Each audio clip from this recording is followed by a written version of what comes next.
वो लोग जो इस दौर में अपने मौला की मोहब्बत में, उनकी इताअत में अपने आप को पाक रखते हैं और मौला की मंशा के मुताबिक ज़िंदगी गुजारते हैं, उनके तो आइमा ने फ़ज़ाइल पढ़े हैं। हम तो आइमा के फ़ज़ाइल पढ़ते हैं, आइमा ने इन जवानों के, चूँकि यही जवान जो हैं ये सरमाया बनेंगे मौला के इनकलाब का। यही जवान जो है ये मौला के दिल को सरशार करते हैं अपनी इताअत से। यही जवान जो है ये इमाम की, वक़्त के इमाम की आंखों का नूर हैं। तो इनके हवाले से आइमा फरमाते हैं, जैसे बिलखुसूस मैं इमाम मूसा काज़िम अलैहिस्सलाम का फरमान बयान करता हूँ, वो जब गैबत के इन शियों के बारे में जब देखते हैं उस ज़माने में फरमाते हैं कि ये वो लोग हैं जिनसे हम आइमा राज़ी हो गए हैं, ये हमारी इमामत पर राज़ी हो गए हैं, हम इनके शिया होने पर राज़ी हो गए हैं कि जो इस अंदाज से हमारे कायम की इक्तदा करते होंगे। मतलब यही समझाना चाहेंगे जो जवानों का हम तस्करा कर रहे हैं, इन जवानों के सिफ़ात तारीख़ में कैसे पेश किए गए हैं, क्या कोई मिसालें भी अगर मिलती हैं तो आप उसे भी पेश करें हमारे जवानों के लिए।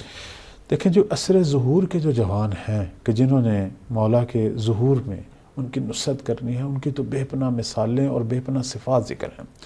मैं बिलखुसूस जवानों की मिसालों के हवाले से इशारा करूँगा कि सबसे पहला जवान जो इमाम के इस अज़ीम लश्कर का हिस्सा बनेगा और इस अज़ीम इनकलाब का हिस्सा बनेगा वो नफ्स ज़किया है। हमने नफ्स ज़किया को बेनवाने अलामात भी ज़िक्र करते हैं कि मौला के ज़हूर की 5 अलामात हैं, उनमें से एक अलामत जो है वो नफ्स ज़किया है। नफ्स ज़किया वो जवान है जो हसनी सैयद हैं और ये जवान जो है ये मौला के सफ़ीर बन के बैतुल्लाह में आएंगे और इमाम के ज़हूर की खबर देंगे। सुभान अल्लाह। और इनको बहुत ही बेदर्दी से, मज़लूमाना अंदाज से जो है वहाँ के नास्बी जो हैं वो शहीद करेंगे। तो पहला जवान जो महदी के इनकलाब में अपने खून का नजराना पेश करेगा वो सैयद हसनी है और पहले जवान हैं कि जिसे इमाम अपना सफ़ीर करार देंगे।